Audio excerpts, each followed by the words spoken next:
सास बहू का रिश्ता। निधि और उसकी सास के बीच हमेशा किसी न किसी बात पर अनबन छिड़ी ही रहती है, जिसके चलते दोनों कभी एक दूसरे को समझने और प्यार करने की कोशिश तक नहीं करती। अरे मेरे तो भाग ही फुट गए जो ऐसी बहू मिली। हाय, मेरी तो जिंदगी बर्बाद हो गई। भगवान, या तो अच्छी सास दे देता या फिर गूंगी। इन्हें मेरे सिर बिठाकर कौन से जन्म का बदला ले रहे हैं भगवान। क्या बोली? वही जो आपने सुना। इतनी बड़ी हो गई कि सास से जुबान लड़ाती है। अरे यही सीख कर आई है क्या मायके से? अरे नहीं नहीं, उसके लिए तो ससुराल ही काफी है। मेरी सास ने मुझे बहुत अच्छे से जुबान लड़ाना सिखाया है। हाँ। सास बहू की तीखी नोक झोंक चल ही रही होती है कि दीपू वहां आ जाता है।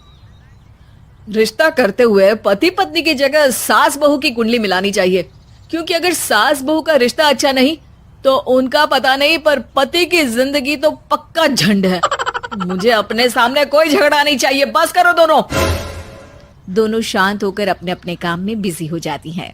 दीपू ऑफिस चला जाता है, जिसके थोड़ी ही देर में दीपू की बहन कल्पना का फोन आता है। अरे कैसी है रे बेटा? ससुराल में सब बढ़िया है ना? कोई तुझे परेशान तो नहीं करता?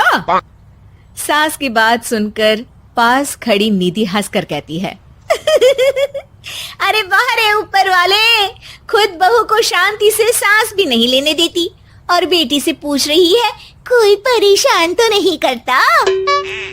अरे मेरी बेटी तुम्हारी तरह नाकारा और बदतमीज नहीं है, इसलिए उससे पूछना बनता है।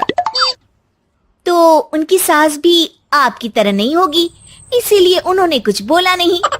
और इसी के साथ एक बार फिर दोनों सास बहू के बीच तानों का युद्ध शुरू हो जाता है।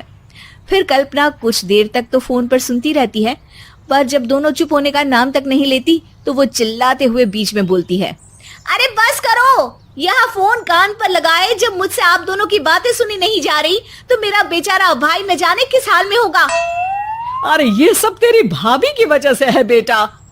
तो माँ, आप भी कुछ कम नहीं है। आप दोनों को ही अपना रिश्ता सुधारने की जरूरत है। मैं एक बाबा को जानती हूँ जो रिश्ते सुधारने में एक्सपर्ट हैं। आप दोनों उनके पास जाइए। ना जी ना, मैं ऐसे ढोंगी बाबा में नहीं मानती। देखा, कहा था ना। अरे ये तो हमारे घर में शांति चाहती ही नहीं है। भाभी, एक बार ट्राई करके तो देख लो। इस पर निधि मान जाती है और अगले ही दिन दीपू के ऑफिस जाने के बाद दोनों बाबा के पास पहुंच जाती हैं। सास बहू के बीच रिश्ता कुछ ज्यादा खास नहीं है। हर समय तू मैं चलती रहती है। हाँ जी हाँ, बिल्कुल सही। आप तो बहुत ज्ञानी है बाबा जी। तो उपाय सुनो। बहू को साफ और सच्चे मन के साथ सास को 12 लाल और 12 हरी चूड़ियां भेंट करनी है। मतभेद अपने आप कम हो जाएंगे। बाबा का उपाय सुन अगले दिन निधि सास को चूड़ियां भेंट कर देती है, लेकिन इससे भी उन दोनों के बीच कुछ सही नहीं होता। अरे पक्का इसने ही किलस कर चूड़ियां दी होंगी, तभी कुछ नहीं हुआ। दोनों दोबारा बाबा के पास जाती हैं। कुछ नहीं होता। तो दूसरा उपाय सुनो। सुबह सूरज निकलने से पहले ही घर की सफाई कर सारा कूड़ा घर से बाहर कर ठंडे पानी से स्नान करना है। इससे दोनों के बीच रिश्ते अच्छे हो जाएंगे। अरे इतनी जल्दी मम्मी जी ही उठ सकती हैं? ये आपको ही करना पड़ेगा। मैं अकेली तो लड़ाइयाँ नहीं करती ना। बाबा का उपाय मानते हुए अगली सुबह से सास जल्दी उठ सूरज निकलने से पहले घर की सफाई कर ठंडे पानी से नहाने लगती है। ये सब कुछ दिन तक चलता है, जिससे अभी भी दोनों के रिश्ते तो नहीं सुधरते, पर सास की तबीयत खराब होने लगती है। अब लगता है आपने मन से काम नहीं किया होगा, तभी तो रिश्ता वैसा का वैसा पड़ा है और तबीयत खराब हो गई। अरे सही कहती थी तुम। कल मुहा ढोंगी बाबा। देर आए पर दुरुस्त आए। चलो आराम करो अब निधि बाकी काम छोड़ सास की सेवा करने लगती है। अपनी पत्नी और माँ में ऐसा बदलाव देख दीपू बिल्कुल हैरान रह जाता है। अरे कहीं बाबा ने कोई जादू टोना तो नहीं कर दिया? मेरी माँ और पत्नी इतना घुल मिल कर तो नहीं रहती। ओहो, सरकाज़म।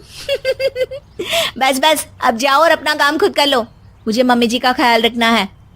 निधि की बात सुन हैरान दीपू बस उन्हें देखता रह जाता है और निधि सास का ध्यान रखने में लगी रहती है।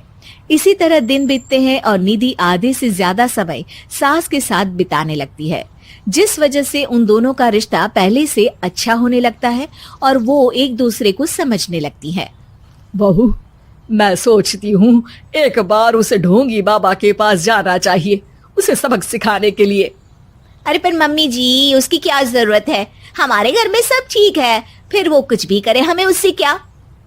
दोनों के बीच ये बात हो ही रही होती है कि तभी बाबा कल्पना के साथ उनके घर आ जाते हैं।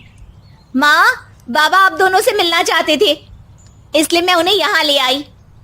अरे पर हमें इस ढोंगी बाबा से नहीं मिलना। हाँ, मेरी बहू बिल्कुल सही कह रही है। जो कुछ समय पहले एक दूसरे को मारने को चलती थी, आज एक ही लय में बात कर रही है। आपको अपने रिश्ते के लिए किसी बाबा के नहीं, अपने आप की जरूरत होती है। रिश्ता सुधारने के लिए जरूरी है कि सास बहू को अपनी बेटी और बहू सास को अपनी माँ जैसा समझे और प्यार दे। उपाय तो बस एक तरीका है लोगों को समझाने का कि असली उपाय उनके पास ही है, आपको बस उन्हें समझना है।